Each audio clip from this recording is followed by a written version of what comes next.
नमस्कार दोस्तों। आज के इस वीडियो में हम पोस्ट मानसून सीजन 2025 भारत के लिए कैसा रहने वाला है इसकी चर्चा करेंगे। मानसून अब हमसे विदा ले रहा है, पर जाते जाते भी जीवन दान देकर जाएगा, ऐसा पूर्वानुमान है। तो वीडियो के अंत तक बने रहे, क्योंकि आज के इस वीडियो में हम पूरे गहन विश्लेषण के साथ इन सब की चर्चा करेंगे। तो वीडियो अगर अच्छा लगा हो तो चैनल को सब्सक्राइब करें और वीडियो को लाइक और शेयर जरूर से करें। तो सबसे पहले एटमॉस्फेरिक अनोमलीज का एनालिसिस करते हैं। शुरू करते हैं एनसो फेज से। एनसो फेज अभी ला नीना की स्थिति में है, साथ ही एमजेओ अभी फेज 3 से फेज 2 में है, जिसका ये निष्कर्ष निकलता है कि एमजेओ अभी फिलहाल कमजोर स्थिति में है, जो कि कन्वेक्टिव थंडरस्टॉर्म्स और चक्रवात निर्माण में मदद करता है। साथ ही अगर सी सरफेस टेम्परेचर्स की बात करें तो अरब सागर बंगाल की खाड़ी के मुकाबले अभी के समय पर अधिक गर्म दिखाई दे रहा है। अब देखते हैं कि देश में कौन कौन से सिस्टम एक्टिव है जो अच्छी बारिश दे रहे हैं। तो सबसे पहले अरब सागर में एक शक्तिशाली चक्रवात शक्ति बना हुआ है, जो कि ओमान की तरफ जाने की संभावना है। इससे भारतीय तटों को कोई भी नुकसान पहुंचने की आशंका नहीं है।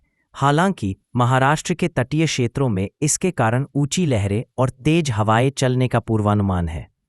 साथ ही बंगाल की खाड़ी में बना डीप डिप्रेशन अब कम दबाव के क्षेत्र के रूप में वाराणसी के आसपास मौजूद है, जिसके वजह से बिहार, उत्तर प्रदेश, झारखंड, ओडिशा में गरज चमक के साथ भारी बारिश देखने को मिल रही है।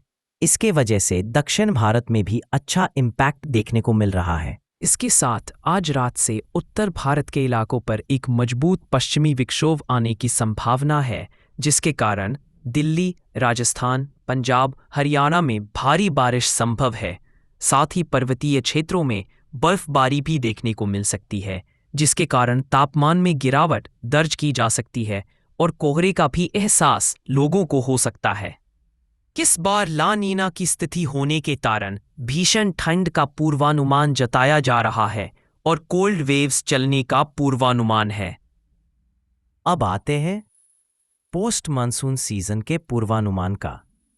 अक्टूबर के पहले सप्ताह में देश के उत्तरी और मध्य भागों से दक्षिण पश्चिम मानसून की वापसी शुरू हुई, जो दूसरे सप्ताह तक पूरी तरह समाप्त हो गई। इसके साथ ही देश में उत्तर से ठंडी हवाएं चलने लगीं और न्यूनतम तापमान में गिरावट देखने को मिल सकता है। उत्तर भारत के पर्वतीय राज्यों जम्मू कश्मीर, हिमाचल प्रदेश और उत्तराखंड में हल्की बर्फबारी और बारिश की गतिविधियां शुरू होने की आशंका है। वहीं मध्य भारत और गंगीय मैदानों में मौसम शुष्क रहने के साथ हल्की ठंड का एहसास होगा। इस अवधि में अरब सागर में एक चक्रवाती प्रणाली सक्रिय रहने का पूर्वानुमान है, जिसके वजह से केरल, कर्नाटक और गोवा के तटीय इलाकों में भारी वर्षा दी, जबकि तमिलनाडु और आंध्र प्रदेश में पूर्वोत्तर मानसून का प्रभाव देखा गया। नवंबर की शुरुआत में उत्तर भारत में कोहरे की स्थिति बनने लगी और कई राज्यों में सुबह व रात के तापमान में उल्लेखनीय गिरावट दर्ज होगी। दिल्ली, एनसीआर, पंजाब और हरियाणा में वायु गुणवत्ता अत्यंत खराब स्तर पर पहुंचने की आशंका है, जिससे प्रदूषण की समस्या गंभीर बनी रही। पूर्वोत्तर मानसून ने दक्षिणी प्रायद्वीप, विशेषकर तमिलनाडु, पुडुचेरी, तटीय आंध्र प्रदेश और दक्षिण कर्नाटक में सक्रिय रहते हुए व्यापक वर्षा बढ़ने की संभावना है। वहीं बंगाल की खाड़ी में एक निम्न दबाव क्षेत्र विकसित होकर नवंबर के मध्य तक एक चक्रवात के रूप में परिवर्तित होता हुआ दिख रहा है, जिसने तटीय ओडिशा और आंध्र प्रदेश में तेज हवाओं व भारी वर्षा का कारण बनेगा। कुल मिलाकर अक्टूबर और नवंबर का महीना देश में शरद ऋतु के आरंभ, तापमान में गिरावट, प्रदूषण के बढ़ते स्तर और दक्षिणी राज्यों में पूर्वोत्तर मानसून की सक्रियता के रूप में दर्ज किया जा सकता है। अब बात करते हैं चक्रवात के खतरे के बारे में। अक्टूबर से नवंबर 2025 के बीच अरब सागर और बंगाल की खाड़ी दोनों में चक्रवाती गतिविधियां सक्रिय रहने की संभावना है। अक्टूबर के मध्य में अरब सागर में एक गहरा दबाव क्षेत्र विकसित होकर चक्रवात का रूप ले सकता है, जिससे गुजरात, महाराष्ट्र और कर्नाटक के तटीय इलाकों में भारी वर्षा और तेज हवाएं चलने की संभावना रहेगी। वहीं नवंबर के प्रथम या द्वितीय सप्ताह में बंगाल की खाड़ी में एक और शक्तिशाली चक्रवात बनने की संभावना है, जो ओडिशा, आंध्र प्रदेश या पश्चिम बंगाल के तटीय हिस्सों को प्रभावित कर सकता है।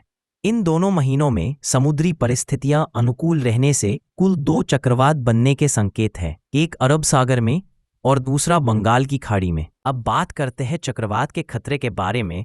अक्टूबर से नवंबर 2025 के बीच अरब सागर और बंगाल की खाड़ी दोनों में चक्रवाती गतिविधियां सक्रिय रहने की संभावना है।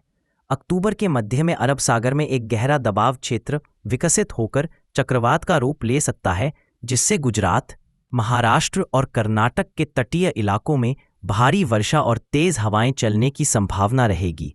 वहीं नवंबर के प्रथम या द्वितीय सप्ताह में बंगाल की खाड़ी में एक और शक्तिशाली चक्रवात बनने की संभावना है, जो ओडिशा, आंध्र प्रदेश या पश्चिम बंगाल के तटीय हिस्सों को प्रभावित कर सकता है। इन दोनों महीनों में समुद्री परिस्थितियां अनुकूल रहने से कुल 2 चक्रवात बनने के संकेत हैं, एक अरब सागर में और दूसरा बंगाल की खाड़ी में। तो ये था पोस्ट मॉनसून सीजन 2025 का व्यापक विश्लेषण। आज के इस वीडियो में फिलहाल इतना ही। मिलते हैं अगले वीडियो में एक नई मौसम से जुड़े हुए अपडेट के साथ।